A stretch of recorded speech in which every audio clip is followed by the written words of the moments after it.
Indian ఫ్లాగ్ను కాల్చి hate స్పీచ్తో పాకిస్తాన్కి support చేస్తున్న case మైలాడ్. Is she a Pakistani? Who is that person? No, my lord. Fatima is from Hyderabad Old City. Usmania University లో MBA student. Fatima, are you a Pakistani or an Indian? నాకు Pakistan team అంటే ఇష్టం sir. Last month India Pakistan cricket మ్యాచ్లో India దారుణంగా ఓడిపోయింది sir. చాలా రోజుల తర్వాత మా టీం ఇండియాపై గెలిచిన హైలో ఇండియా ఫ్లాగ్ తగలపెట్టి మా పాకిస్తాన్ జెండాతోటి అలా తిరుగుతూ చాలా ఎంజాయ్ చేశాను. వాట్? మీ పాకిస్తానా? పాకిస్తాన్ టీం అంటే ఇష్టం సార్. అంత ఇష్టం ఉంటే పాకిస్తాన్ వెళ్ళిపోవచ్చు కదా, ఇక్కడ నుండి న్యూసెన్స్ క్రియేట్ చేయడం ఏమిటి? ఇష్టం ఉంటే సరిపోతుందా సార్? ఫ్యామిలీ మొత్తం ఇక్కడే ఉంటే. నిన్నేమనాలో నాకు అర్థం కావట్లేదు. సార్, తన గురించి ఇంకొకటి చెప్పాలి సార్. ఏంటది? ఫాతిమా గురించి తెలిసి తనను అరెస్ట్ చేయడానికి మా టీంతో కలిసి తన ఇంటికి వెళ్ళగా తను మమ్మల్ని చూసి పాకిస్తాన్ జిందాబాద్ అంటూ పెద్ద పెద్ద కేకలు వేస్తూ తన ఇంట్లోకి వెళ్ళి తలుపులు వేసుకొని సూసైడ్ చేసుకోవడానికి ట్రై చేసింది సార్. ఎలాగోలా తనని సేవ్ చేసి అదుపులో తీసుకున్నాను. తన గురించి తను చదువుకున్న కాలేజీలో ఎంక్వైరీ చేయగా తెలిసింది ఏంటంటే కాలేజీలో కూడా పాకిస్తాన్కు ఫేవర్గా హేట్ స్పీచెస్ ఇస్తూ కాలేజీ గోడల మీద పెద్ద పెద్ద బొమ్మలు పాకిస్తాన్కి గీసేదని తెలిసింది సార్. దానికి సంబంధించిన ఫొటోస్ అండ్ వీడియోస్ సబ్మిట్ చేశాను సార్.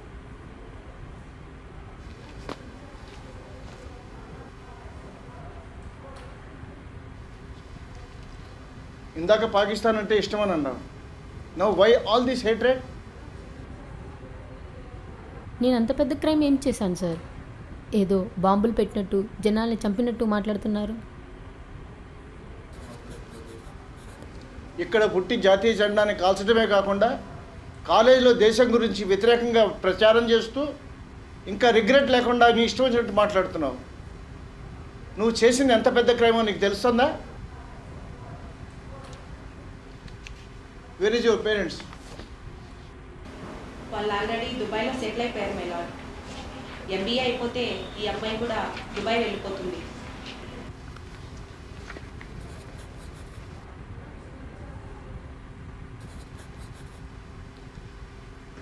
కేసును పూర్తిగా పరిశీలించిన మీదట ముద్దాయి నూర్ ఫతిమా జాతీయ జెండాను కాల్చి పాకిస్తాన్ జెండాతో తిరుగుతూ మత విద్వేషాలు రెచ్చగొట్టిందని మరియు తను చదివే కాలేజీలో ఇండియాకి ఎగనిస్ట్గా హేట్ స్పీచ్లు ఇస్తుందని ఈ కోర్టు నమ్ముతూ ముద్దాయికి prevention of insult to national honour act 1971, IPC section 124A దేశద్రోహం, section 153A, section 295A and CRPC section 107 of 51 ప్రకారం 3 సంవత్సరాల జైలు శిక్ష, 10,000 రూపాయల జరిమానా విధిస్తోంది.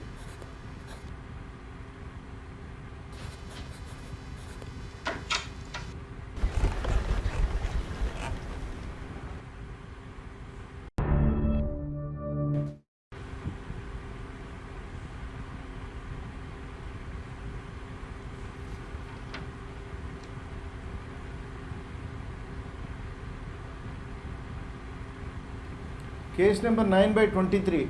ముద్దాయి గంగుల అశోక్ తన మరదలు పరిమి సౌమ్య అనే అమ్మాయిని అబద్ధపు మాటలు చెప్పి తీసుకుపోయి తన చావుకు కారణమయ్యాడని IPC సెక్షన్ 362 మరియు సెక్షన్ 302, 420, 120B కింద కేసు నమోదు చేయబడింది.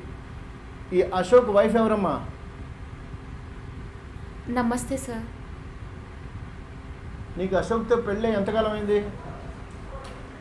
2018 జనవరిలో అయింది సార్. మాకు ఒక పాప బాబు కూడా ఉన్నారు సార్. ఓకే. మీ చెల్లి సౌమ్య చావుకి మీ ఆయనే కారణం అని అంటున్నారు. మీ చెల్లితో మీ ఆయనకి ఏమన్నా గొడవలు కానీ ఇల్లీగల్ అఫైర్స్ కానీ ఉన్నాయా? వాటి గురించి నీకు ఏమన్నా తెలుసా? అంటే సార్ అది చెప్పమ్మా, క్లియర్గా చెప్పు, నీళ్ళు నవ్వకుండా. ఓవర్ టైం వేస్ట్ చేయకు. వాళ్ళిద్దరికీ కొంతకాలం ఎఫ్ఐఆర్ నడిచిన మాట నిజమే సార్. మా ఆయన చంపంత రాక్షసుడైతే కాదు సార్. వీళ్ళు కావాలని మా ఆయన ఇరికిస్తున్నారు సార్. నాకు అశోక్కి పెళ్ళైన తర్వాత హైదరాబాద్లోనే సెటిల్ అయ్యాం. నేను మా అమ్మ ఒకరోజు బంధువుల ఇంట్లో ఫంక్షన్ ఉందని వెళ్ళాం సార్.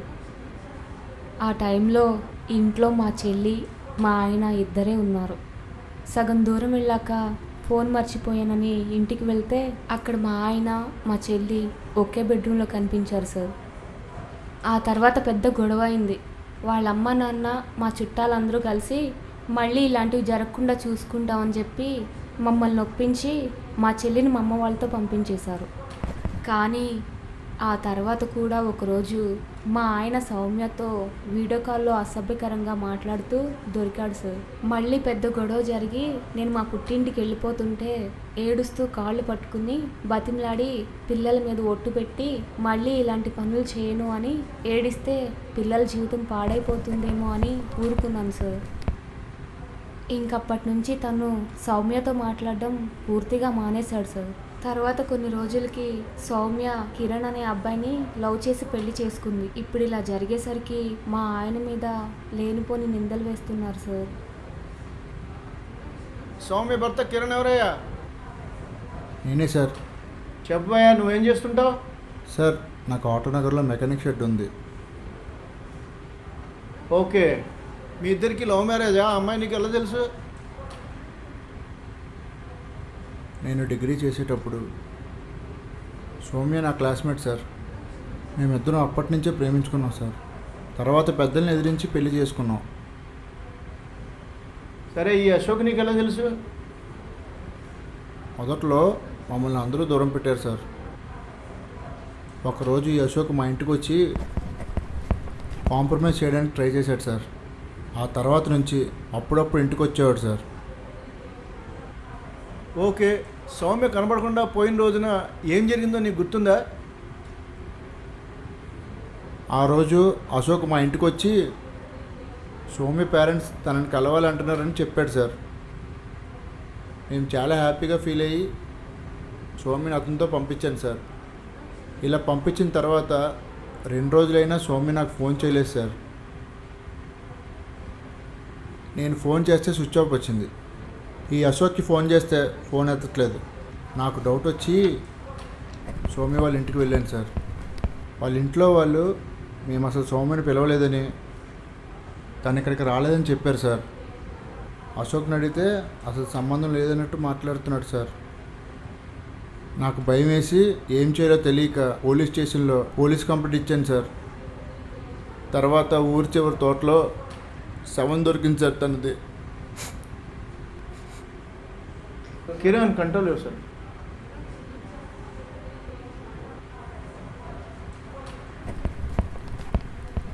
ఈ కేసు ఇన్వెస్టిగేషన్ ఆఫీస్ ఎవరయ్యా?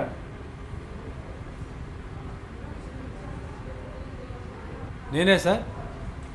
I'm SI Giridhar. చెప్పండి, మీ ఇన్వెస్టిగేషన్లో ఏం తేలింది? కిరణ్ ఇచ్చిన రిపోర్ట్ ప్రకారం కేసు ఇన్వెస్టిగేషన్ చేస్తుంటే నందిగామ అడవి ప్రాంతంలో సగం కాలిన శవం దొరికింది సార్. పోస్ట్ మార్టం చేసి డిఎన్ఏ రిపోర్ట్ వచ్చిన తర్వాత చనిపోయింది సౌమ్యనే అని చెప్పి కన్ఫర్మ్ చేసుకున్నాం సార్. తర్వాత కేసుకు సంబంధించిన డీటెయిల్స్ అన్నీ లాయర్ గారికి సబ్మిట్ చేశాం సార్.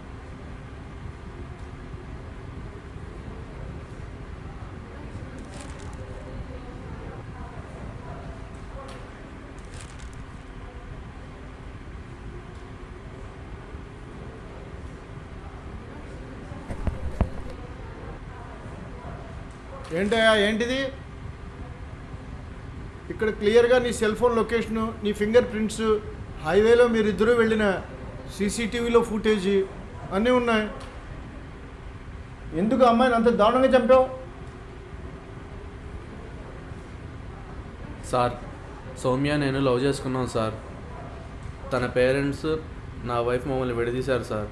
తర్వాత తను ఇంకొకరిని లవ్ చేసి పెళ్లి చేసుకుని వెళ్ళిపోయింది సార్. నేను అది తట్టుకోలేకపోయాను సార్.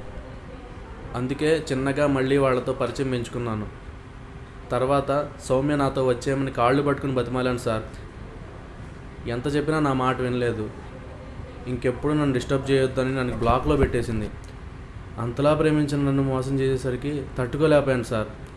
ఆ కోపంతో ఇంట్లో వాళ్ళు రమ్మన్నారని తీసుకెళ్ళి కర్రతో తల మీద కొట్టి తెచ్చుకున్న పెట్రోల్తో కాల్చి చంపేశాను సార్. ఏంటి నువ్వు అసలు మనిషివేనా? ఆ అమ్మాయి నిన్ను ఏం మోసం చేసిందిరా?